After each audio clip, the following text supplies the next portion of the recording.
Welcome to the Journal. With all due respect, we can only wish those Tea Party activists who gathered this week were not so single-minded about just who's responsible for their troubles, real and imagined. They're up in arms, so to speak, against big government, especially the Obama administration. But if they thought this through, they'd be joining forces with other grassroots Americans who will soon be demonstrating in Washington and elsewhere against high finance, taking on Wall Street and the country's biggest banks. The original Tea Party, remember, wasn't directed just against the British Redcoats. Colonial patriots also took aim at the East India Company. That was the joint stock enterprise originally chartered by the first Queen Elizabeth. Over the years, the government granted them special rights and privileges, which the owners turned into a monopoly over trade, including tea. It may seem a stretch from tea to credit default swaps, but the principle is the same. When enormous private wealth goes unchecked, regular folks get hurt, badly. That's what happened in 2008 when the moneyed interests led us up the garden path to the Great Collapse. Suppose the Tea Party folk had dropped by those Senate hearings this week looking into the failure of Washington Mutual. That's the bank that went belly up during the meltdown in September 2008. It was the largest such failure in American history. WAMU, as we were reminded this week, made subprime loans that its executives knew were rotten, then packaged them as mortgage securities and pawned them off on unsuspecting investors. And that was your responsibility to make sure that the securities which went out to the investors were following notice to the investors of everything that they needed to know in order that the information be complete and truthful. That's what your testimony is under oath. It's a very real possibility that the loans that went out were better quality than Mr. Shaw laid out. And you don't very real possibility. And there's a very good possibility that they were exactly the quality that he laid out, right? Is that right? That's right. Okay. And you don't know, and apparently you don't care. And the trouble is, you should have cared. Then there's Lehman Brothers. During those Black September days a year and a half ago, the feds decided to let Lehman go. This led to America's biggest bankruptcy ever. In an admirable work of journalism this week, the New York Times reported that Lehman secretly controlled a company called Hudson Castle and used it to borrow money as well as to hide bad investments in commercial real estate and subprime mortgages. But the week's award for sheer gall goes to a Chicago area hedge fund called Magnetar, named after a kind of neutron star that spews deadly radiation across the galaxies. Thanks to the teamwork of the investigative reporting website ProPublica, NPR's Planet Money Project, and This American Life, we learned Magnetar worked with investment banks to create toxic CDOs, collateralized debt obligations, securities backed by subprime mortgages the management knew were bad. And then Magnetar took that knowledge and bet against the very same investments they had recommended to buyers, selling short and making a fortune. And late this week, the Securities and Exchange Commission charged the godfather of Wall Street, Goldman Sachs, with fraud in earning a $15 million fee involving those complex CDOs, a hedge fund, and the housing market. But since we know all this, why is it so hard to hold Wall Street accountable? Even as we speak, the banking industry and corporate America are fighting against financial reform with all the money and influence at their disposal. Their effort is to preserve a system that would enable them to ransack the country once again. So even if the Tea Party folks saw the light, what can ordinary Americans do? That's the question I want to put to my guests, Simon Johnson and James Kwak. They've written this new book, 13 Bankers, The Wall Street Takeover, and the Next Financial Meltdown. It's a must-read, already a bestseller, and it couldn't have come at a better time. This book could change the debate over financial reform by tipping it in favor of the public. Simon Johnson is a former chief economist at the International Monetary Fund. He now teaches at MIT's Sloan School of Management and is a senior fellow at the Peterson Institute for International Economics. James Kwak is studying law at Yale Law School, a career he decided to pursue after working at McKinsey & Company and co-founding the successful software company Guidewire. Together, James Kwak and Simon Johnson run the indispensable economic website BaselineScenario.com. Welcome to you both. Thanks. Let me get to the blunt conclusion you reach in your book. You say that 2 years after the devastating financial crisis of '08, our country is still at the mercy of an oligarchy that is bigger, more profitable, and more resistant to regulation than ever. Correct? Absolutely correct, Bill. The big banks became stronger as a result of the bailout. That may seem extraordinary, but it's really true. They're turning that increased economic clout into more political power, and they're using that political power to go out and take the same sort of risks that got us into disaster in September 2008. And your definition of oligarchy is? Oligarchy is a very simple, straightforward idea from Aristotle. It's political power based on economic power, and it's the rise of the banks in economic terms, which we document at length, that they turn into political power, and they then feed that back into more deregulation, more opportunities to go out and take reckless risks and capture huge amounts of money. And you say that this oligarchy consists of 6 mega banks. What are the 6 banks? They are Goldman Sachs, Morgan Stanley, JP Morgan Chase, Citigroup, Bank of America, and Wells Fargo. And you write that they control 60% of our gross national product? They have assets equivalent to 60% of our gross national product. And to put this in perspective, in the mid-1990s, these 6 banks or their predecessors, since there have been a lot of mergers, had less than 20%. Their assets were less than 20% of gross national product.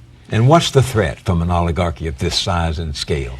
They can distort the system, Bill. They can change the rules of the game to favor themselves. And unfortunately, the way it works in modern finance is when the rules favor you, you go out and you take a lot of risk and you blow up from time to time because it's not your problem. When it blows up, it's the taxpayer and it's the government that has to sort it out. So you're not kidding when you say it's an oligarchy. Exactly. I think that in particular, we can see how the oligarchy has actually become more powerful since the financial crisis. If we look at the way they've behaved in Washington, for example, they've been spending more than $1 million per day lobbying Congress and fighting financial reform. I think that for some time, the financial sector got its way in Washington through the power of ideology, through the power of persuasion, and in the last year and a half, we've seen the gloves come off. They are fighting as hard as they can to stop reform. I know people react a little negatively when you use this term for the United States, but it means political power derived from economic power. That's what we're looking at here. It's disproportionate, it's unfair, it is very unproductive, by the way. It undermines business in this society, and it's an oligarchy like we see in other countries. And you say they continue to hold the global economy hostage? Exactly, because what we learned in 2008 was certain institutions are so big and so interconnected that if they were to fail, they would cause systemic shocks throughout the economy. That's essentially what happened in September 2008 when Lehman Brothers collapsed. And what's remarkable, and I think what essentially proves the point of our book, is that almost 2 years later, nothing has changed. Or the only thing that has changed is that these banks have gotten larger, more powerful, both economically and politically.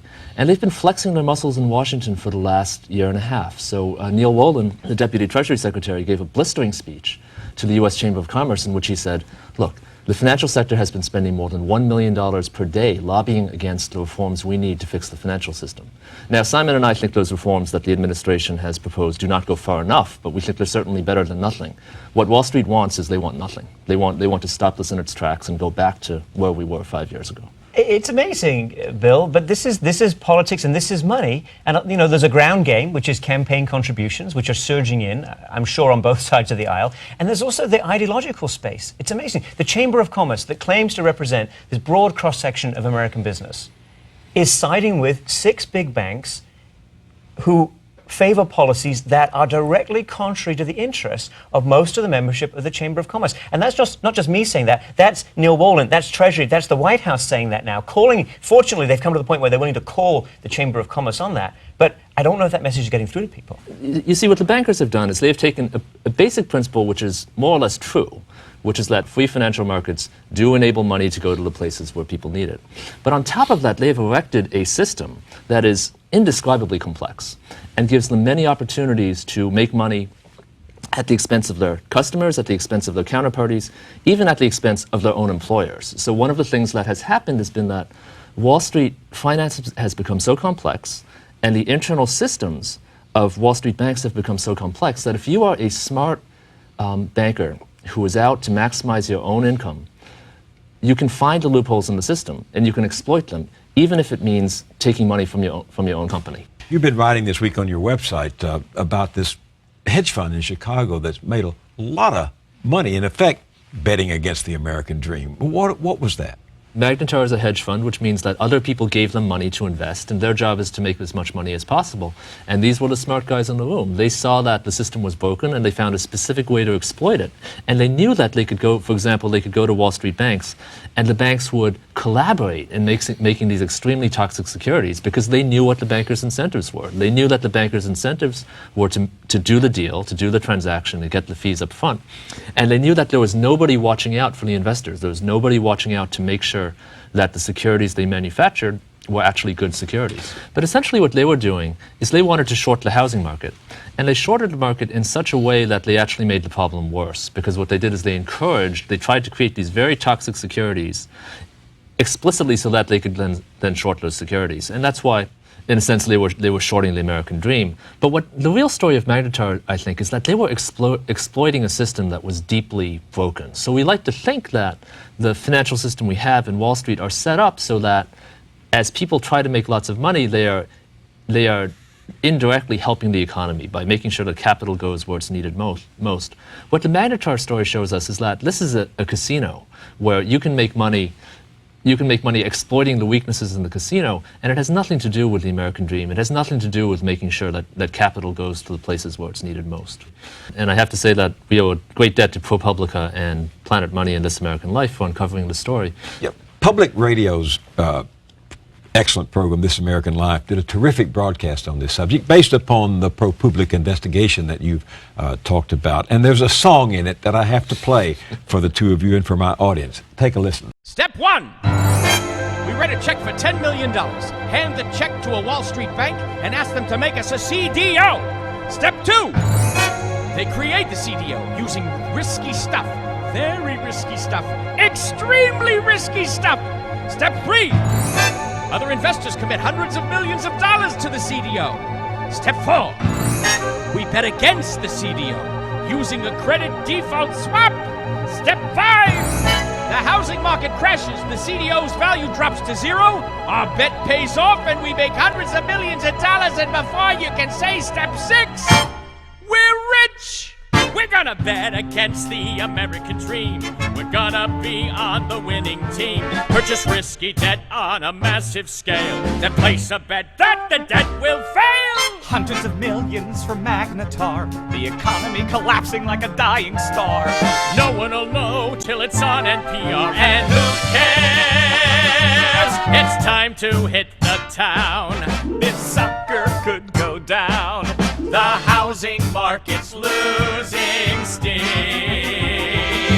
and all we gotta do to make our dreams come true is bet against the American dream.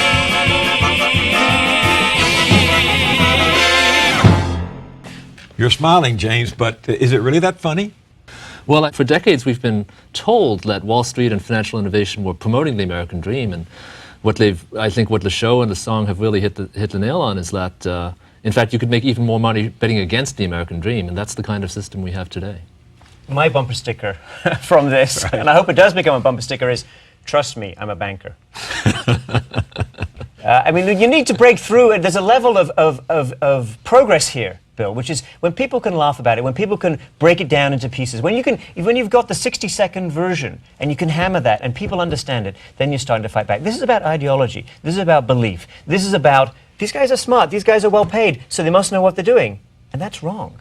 You wrote on your website this week about how J.P. Morgan Chase lost $880 million on one of these kind of wacky, obscure deals, but the executives still paid themselves millions of dollars in upfront fees. And you conclude the bankers placed a ticking bomb on their own bank balance sheet.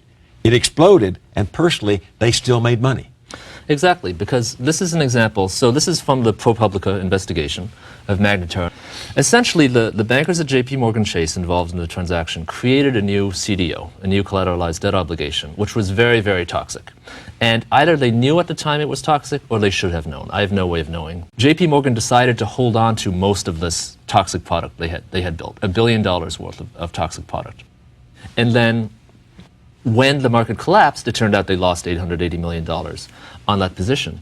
So if we think about it, there are really two possibilities here. The bankers involved in the transaction either really thought that this was a good product and a good investment, in which case they're incompetent.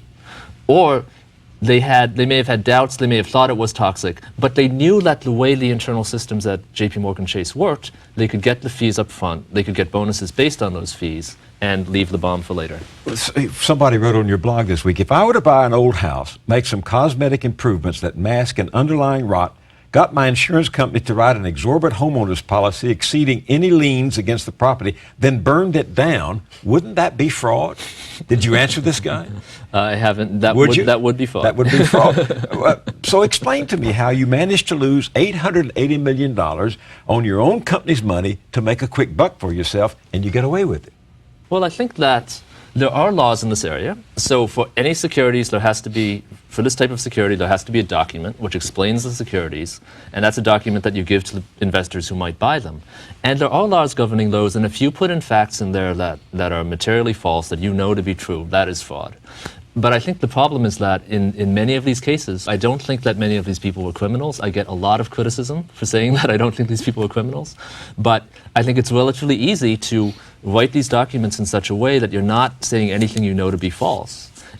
So they pass through any kind of, you avoid any possible criminal liability there, but yet they can be misleading in a way that encourages people to buy them. I think it's actually worse in some instances, Bill. Certainly for offshore activities, Goldman Sachs was involved in hiding a lot of Greek government debt. They then sold new Greek government obligations to people in the United States, as far as we understand it, and didn't reveal that they'd hidden the levels of the true levels of government debt. Now that is withholding material information. That's a violation of Rule 10b-5. And where is the legal process, you should ask, that holds them accountable for that?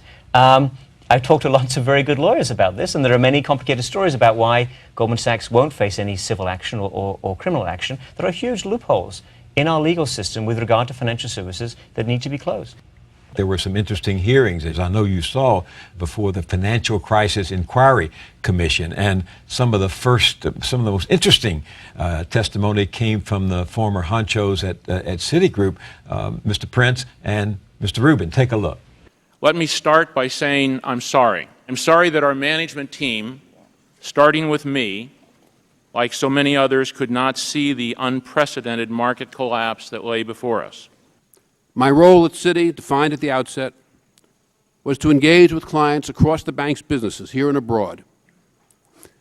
Having spent my career in positions with significant operational responsibility at Treasury and prior to that at Goldman Sachs, I no longer wanted such a role at this stage of my life, and my agreement with Citi provided that I would have no management of personnel or operations.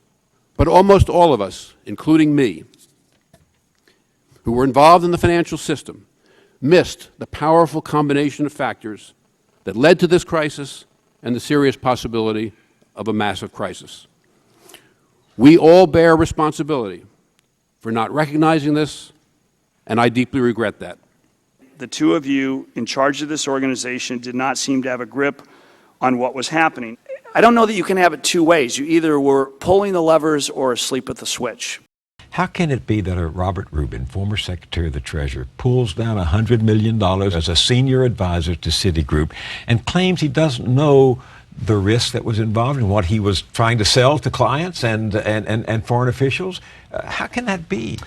I think there are two things. There's a narrow and a broad view of this. The narrow view is, I think Rubin is actually not lying. I think it is true that Rubin did not know what the risks were, although he certainly should have known what the risks were. And that's because he was fully subscribed to this ideology that free markets are good, that the market will take care of itself, and he also suffered from a lot of the blindness that corporate officers and directors have. Corporate officers and directors manage these enormous organizations with tens or hundreds of thousands of people. They have very little idea what's going on. They're getting their information from subordinates who are giving them a filtered view of the world. And on the other hand, when he says no one could have foreseen this, this is what I've called an intellectual cover-up. Then I say that because it's very disingenuous. Over the past 20 years, these banks used their economic power and their political power to engineer an unregulated financial environment in which precisely this sort of thing could happen. And in that sense, I think that this was not an accident, it was not a natural disaster, it was not unforeseeable. It was the product of the efforts by the sector over the past 20 years to reshape Washington and to engineer an environment that would allow them to make as much money as possible. Simon talked earlier about money, and we know that the financial sector, especially Wall Street, has made enormous contributions to both campaign contributions and lobbying expenses. But I think there were two more potent weapons in their arsenal. One is the revolving door. So we've seen an enormous number of people passing back and forth between Washington and Wall Street over the past 20 years. This is not a new phenomenon. It happens in every industry. But there's certain things that make it especially pernicious when it comes to finance. One is the question of incentives. So compared to other industries, Wall Street can simply offer enormous amounts of money. I'm not saying that everyone did that. I'm not saying that even a majority of people did that. But that is very clear. The New York Times had a story this week saying that 125 former members of Congress and staffers are now working for the financial industry in Washington. One of them is Michael Oxley, whose name is on one of the most important pieces of business legislation in the last 20 years, the Sarbanes-Oxley bill, which was designed to impose some very strict accounting rules after Enron on all of this. And there he is now. He's a lobbyist for the securities industry. But Bill, it goes even further and deeper than that. Robert Rubin was Secretary of the Treasury in the 1990s. He oversaw the deregulation. He fought hard against Brooksley Bourne, the only regulator in living memory who tried to prevent derivatives from getting out of control. He then went to Citigroup. He presided over this nonsense and this mess.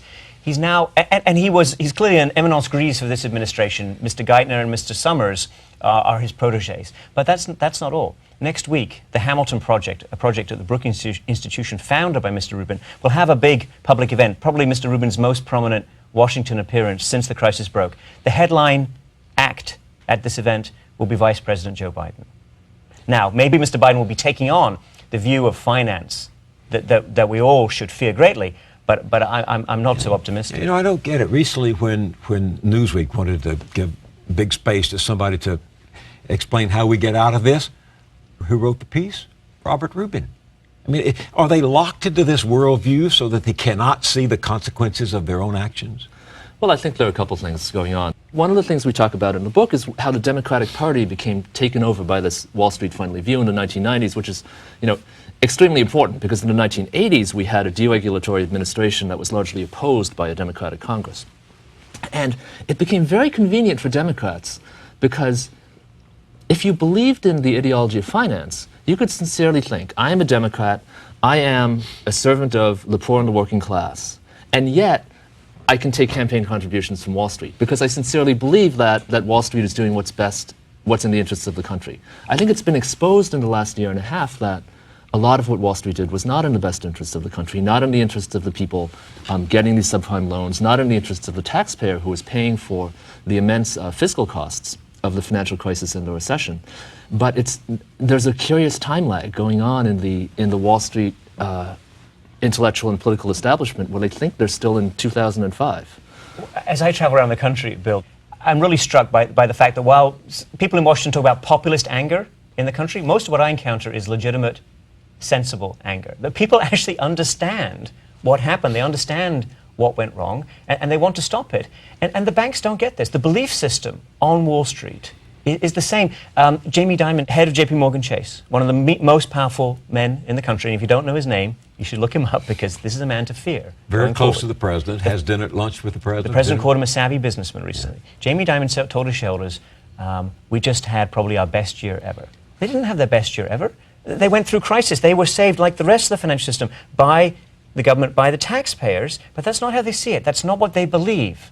That's really important. That belief must be shaken if we're to make any progress at all. But we can't compete with those lobbying dollars. We can't compete with this interlocking oligarchy that you say. That's a fact. No, Bill, in 1902, when Theodore Roosevelt took on the Industrial Trust, nobody knew what he was doing. Nobody thought he could win. The Senate was called the Millionaires Club for a reason. And there wasn't even any theory. The antitrust theory, everything we know and believe about monopoly, why monopoly is bad for society, didn't really exist, certainly not in the mainstream consensus when Roosevelt decided to take on JP Morgan. Okay? 10 years later, the mainstream consensus had shifted completely. People understood from the debate and from the struggle, from the way the trust fought back and the way they spent their money, they began to understand this was profoundly dangerous politically and socially. In 1912, everyone agreed that breaking up Standard Oil was a good idea. Had to be done. They broke it into 35 companies. Most of them did well. The shareholders actually made money. It's a very American resolution, Bill. And it's very clear that we've had this confrontation before in American history. Andrew Jackson against the second bank of the United States in the 1830s. Jackson won, barely. Theodore Roosevelt, the beginning of the 20th century. FDR in the 1930s. The American democracy was not given to us on a platter. It is not ours for all time, irrespective of our efforts. Either people organize and they find political leadership to take this on, or we are going to be in big trouble, okay? Now, I agree, we don't have Theodore Roosevelt. I agree. The only senator who speaks complete truth and clarity on this issue is Ted Kaufman from Delaware, who is an appointed senator. He appointed Joe Biden's seat, and he's not running for re-election. He therefore doesn't care about the money. I take that point. But there are others. There must be others. We must find them, and we must fund them individually sufficiently to fight against this nonsense from the corporate sector. I would like to emphasize, Bill, I'm a professor of entrepreneurship. James is a successful entrepreneur. We're not anti-finance.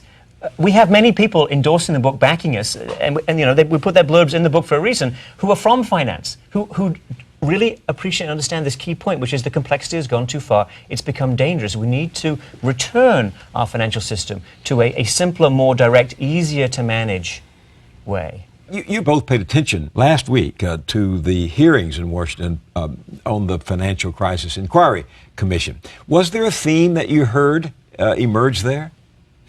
I think the biggest theme that I heard emerge was that this was an innocent mistake. So what I mean by that is... You mean the collapse of 2008, all of it was exactly. An accident? Yes, an accident in the sense Natural that, disaster. as we heard Chuck Prince say and Robert Rubin say, we couldn't see it coming. There were risks that built up in the system, and our models didn't account for it. We're sorry that it happened. Not even we're sorry that we did it. We're sorry that it happened. And I think that this is, I mean, it's unfortunate if they really believe this, because again, if we just take a very small example, one of the things that clearly went wrong is these banks were not able to manage their own risk. They did not know what positions they had. They did not know what market forces they were exposed to. You would think that should be the first job of a bank. And I don't think this was an innocent mistake. And I say that for this reason. It was in the bank's short-term financial interests to underestimate their risk. Because if they had estimated the risk accurately, they would have had to set more capital aside, they would have been less profitable. So, yes, it's possible that the CEOs of these banks honestly did not understand their risk positions. But that mistake, there was an incentive behind that mistake. You know, banks never overestimate their risk. These mistakes always only go in one direction, because that's the direction they have an incentive to make the mistake. What do you mean they have an incentive to make a mistake? So in the short term, a bank's profitability is going to depend on how much capital it has to set aside. So in banking, if I have a certain position, I have to set aside a certain amount of capital to protect myself from that position going bad. If I think the position is less risky than it actually is, I'm going to set aside less capital to cover that position, and that's going to give me a higher profit margin. If I'm the head of this bank, that means that in the short term, I'm going to have higher profits, higher stock price, more money for me, but I'm underestimating the risk of something blowing up several years down the line. But we know that essentially the incentive systems within these banks favored short-term profits over long-term solvency. The most profound thing, observation on this structure, inadvertent, I would say, observation, was by Chuck Prince, the former head of Citigroup, in July 2007, right before the whole structure began to crumble. He said, as long as the music is playing, you got to get up and dance. Okay? And that's a statement about the incentive structure, saying, well, everybody's doing it. That's how we all make money. We've got to do it too. I'm just a bank doing what all the other banks are doing. That's absolutely the heart of the problem. I would also say and tell you and emphasize, these people will not come out and debate with us. They're the heads of these companies, all their representatives. They will not come out. They're afraid. They don't have the substance. They don't have the arguments. We have the evidence. They have the lobbyists, and that's all they have. They've got the power, the muscle, the money. They have money. You just have the argument. You just have the facts on your side. Absolutely. That's exactly what it comes down to. Let me show you one of my favorite moments. The Commission on the Crisis is looking into two former executives of the big mortgage giants, Fannie Mae and Freddie Mac. And the Fannie Mae guy tries to say what happened was Congress made us do it. Was there an opportunity perhaps to reprioritize your charter and focus on those things that were most relevant in the marketplace that would have made the institution more sound?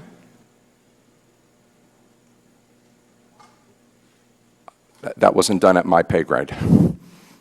My understanding is between 2000 and 2008, you made $45 million. So only people above $45 million between 2000 and 2008 could answer that question? What I meant by what I was addressing was the question of could we affected the Charter Act. Right, and it was above your pay grade. Yes, and my language was sloppy. No, it wasn't sloppy. And what I meant it by was that, flippant if you want that as a choice. what I meant by that, sir, was that that was in the purview of the Congress, not the company. You're laughing. So look, what I say to all my Republican friends, on Fannie Mae and Freddie Mac, you were right. They became too big to fail. They captured Congress. They were known as some of the most formidable financial lobbyists in the 1990s. They argued for the rights to take on these kinds of risks, okay? And the Republicans were right. The Republicans called them on this. But now, it's the big private banks that have the same incentive structure, that have bulked themselves up so big that you can't let them fail. That's what we saw in September 2008. Hank Paulson looked at his options, and they were all pretty awful.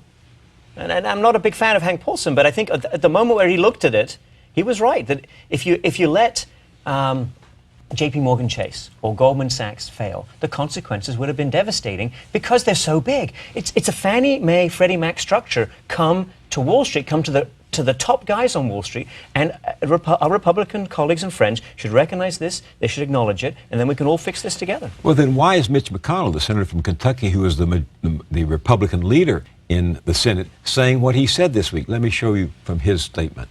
If there's one thing Americans agree on when it comes to financial reform, it's absolutely certain they agree on this. Never again should taxpayers be expected to bail out Wall Street from its own mistakes. This bill not only allows for taxpayer-funded bailouts of Wall Street banks, it institutionalizes them. The way to solve the problem is to let the people who made the mistakes pay for them. We won't solve this problem until the biggest banks are allowed to fail. He seems to be saying what you say, right? It's a clever piece of political manipulation. It's not at all what we say. What he says is dangerous and deliberately misleading. How so? He says, let the biggest banks fail, go bankrupt, don't do anything, leave the situation it is now, and when they get in trouble, let them fail. If you do that, you'll have catastrophe. The bankruptcy system clearly and manifestly cannot deal with the failure of a complex global financial institution. And we have the evidence before us in what happened after Lehman Brothers failed. That was bankruptcy. It caused chaos around the world, Bill. That's what the Republicans are advocating, is we just leave things as they are, and next time we'll take that chaos and we'll get a second Great Depression. We're arguing for reform. We're arguing for change. We're arguing for ways to make those biggest banks smaller and safer. If they were small enough to fail, that's a very different story, and that's a much safer place to be. Well, what do these big six banks think about what Senator McConnell is saying?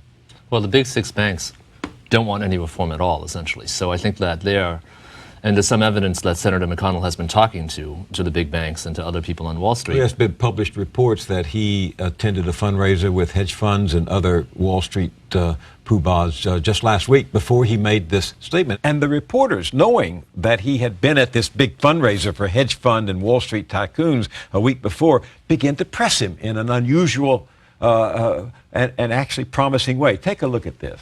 But how do you push back against this perception that you are doing the baiting of the large banks? You know, there was a report that you guys met with hedge fund managers in New York.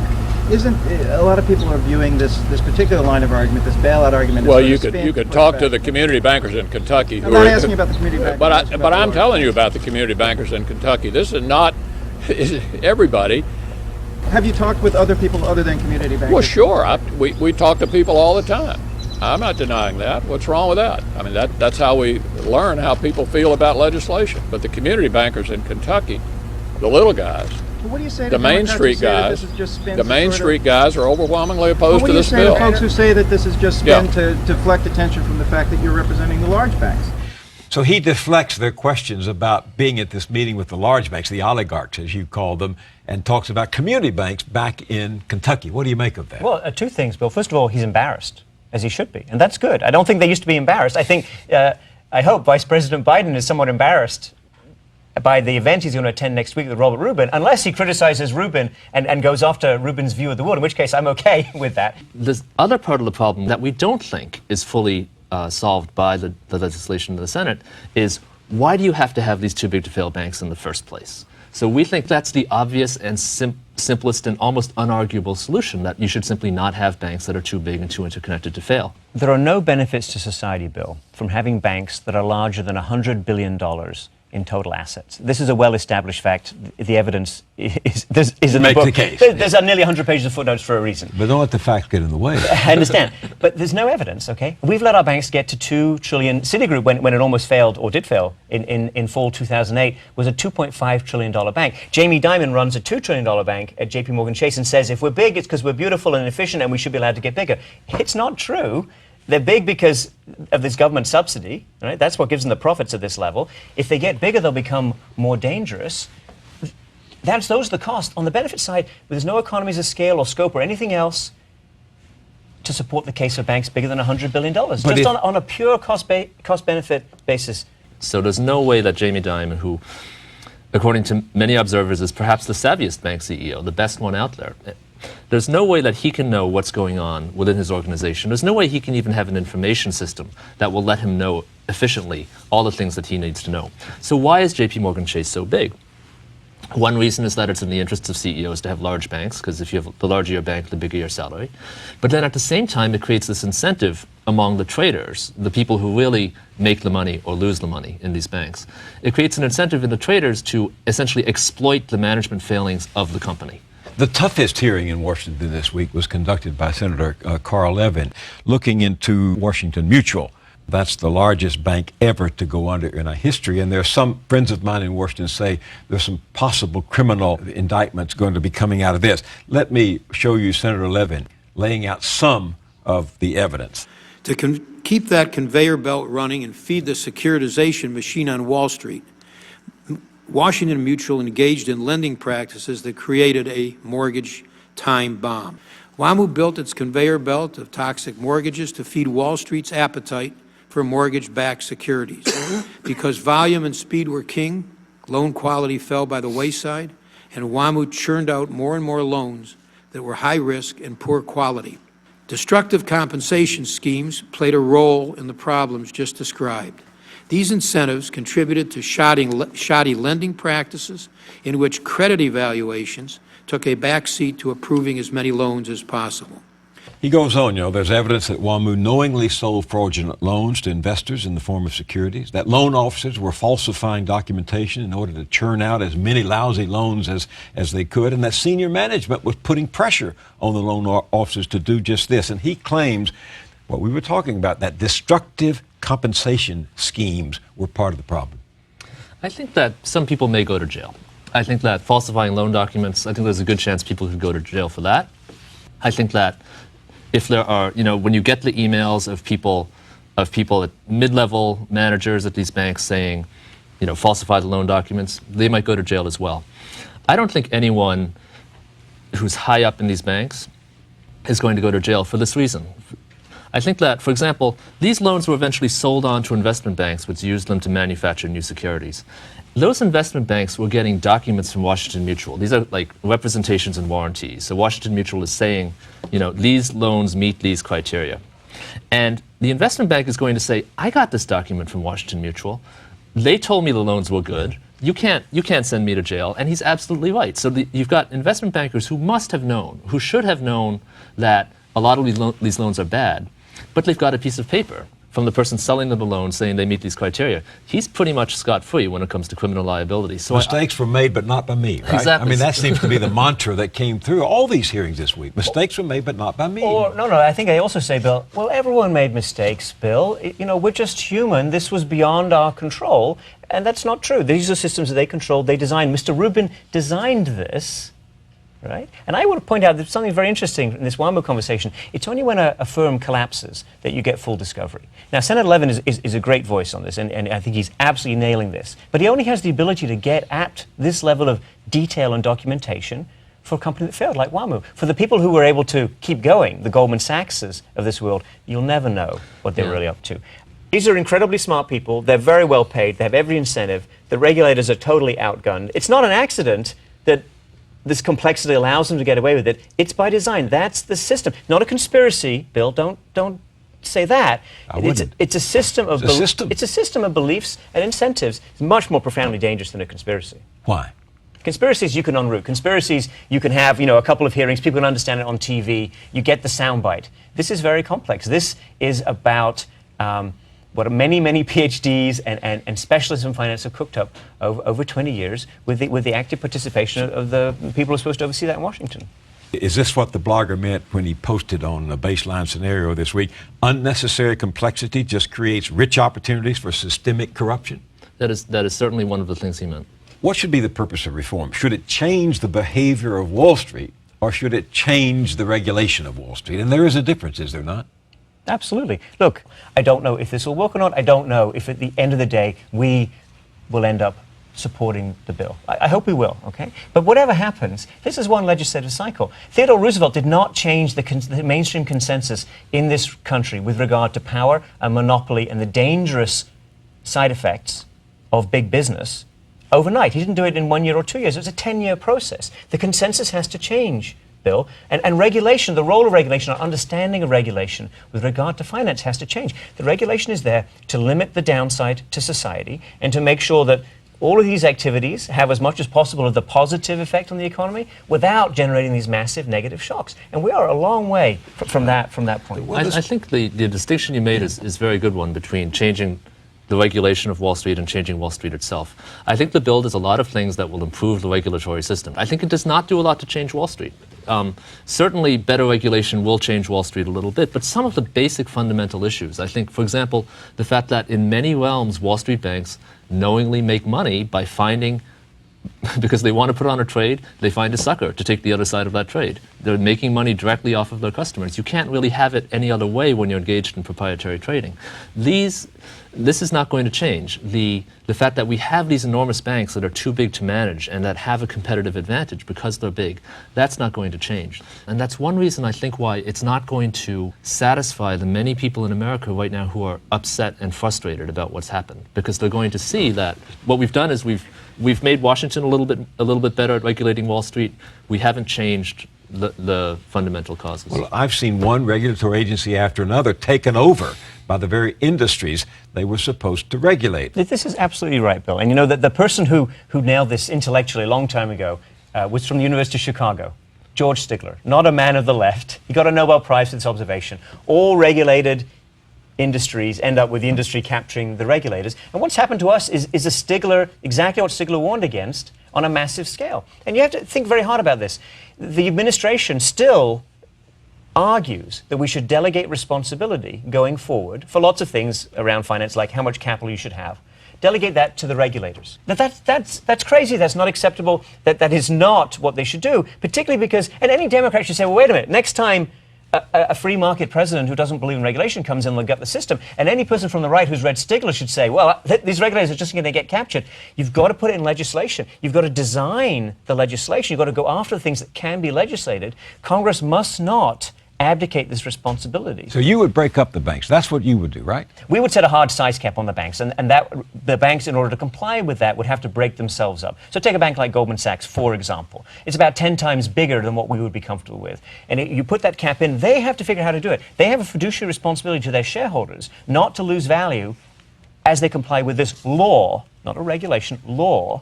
Right? Our book is called 13 Bankers because it was 13 bankers who were pulled into the White House last March, and they were saved completely and unconditionally in the most amazing deal ever, their jobs, their pensions, their boards of directors, their empires. But the title is also an echo of a remark made forcefully in 1998 by Larry Summers, who was then Deputy Treasury Secretary, to Brooksley Bourne, who was trying to regulate over-the-counter derivatives. She was way ahead of her time, by the way. None of this nonsense existed.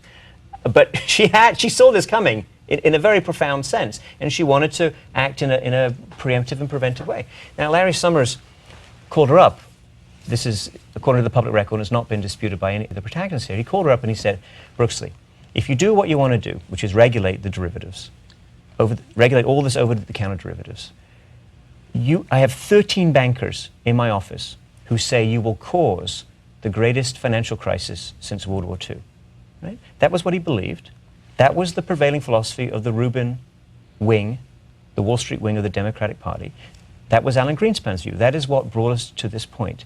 The idea that if you regulate in any fashion, in any form, you will cause problems, you will prevent growth, you will cause crisis. That view is profoundly wrong. It has been manifestly and repeatedly demonstrated to be wrong, and the people who hold that view must change their minds, or they should be voted out of office. If Wall Street's behavior doesn't change, can we have another financial catastrophe like the one in 2008? The definition of insanity is repeating the same thing over and over again and expecting a different result.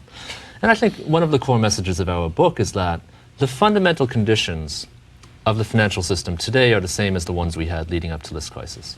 And it would be folly to expect a different outcome. Now, the legislation will help in certain ways. It will certainly, it'll bolt the barn door after the horses fled. Yeah. The Consumer Financial Protection Agency will make it much harder to have a bubble built on subprime mortgages, but we'll have a bubble built on something else. It may even be on a market or a product that doesn't even exist yet. And that's why, again, the legislation is helpful, but if you're going to have the same kind of essential incentive structures on Wall Street, the same degree of concentration, the same degree of political power, it's likely that we'll have another financial crisis. The financial world has gotten much more dangerous in the last 30 years. We had this one, we had the stock market bubble of 2000, we had the long-term capital management crisis, we had the S&L crisis, we had the Latin American debt crisis. And the question is, are we going to somehow figure out a way to have fewer of them, or a way to make them less damaging? And I'm not sure I've seen that. The structure of the system is such that people will take these egregious risks. That's what they're paid to do. They will mismanage their companies. That is absolutely in their incentive. And they get the upside, remember? Goldman Sachs just helped Geely Automotive, a Chinese car company, buy Volvo from Ford. Now, that's an interesting investment. It's a very risky investment. If that goes well, Goldman will get tremendous upside. If it goes badly, or if Goldman's other investments go badly, who gets the downside? Well, Goldman Sachs is a bank holding company now. They were allowed to become that in September 2008 as a way to rescue them. They have access to the Federal Reserve discount window. Okay? If Goldman Sachs gets into trouble, that's a responsibility of the Federal Reserve, and the downside is for society. That is an untenable, unacceptable position in America today. We're moving now toward a decisive moment in this fight for reform. Sometime in the next 2 or 3 weeks, we may well have a vote in the Senate. But what are you going to be looking for over the next 2 weeks that will convince you there is some possibility of true reform?